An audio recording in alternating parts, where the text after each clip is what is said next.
મારી ભૂખ મરી જેલી છે શિવતા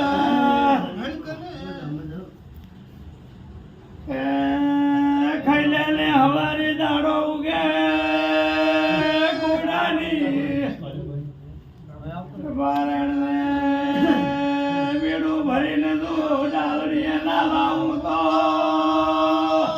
મોરશીની શિવોદર ના કહેવું હે હાથ બેહી ગયો પણ બારણ વહેલી 4 વાગે પાણી ભરવા જી ભાઈ ને હેડી એટલે કોયડા હમું તાકે એટલે આંધળી થાય ડાલડી હમું તાકે એટલે ભાઈ જી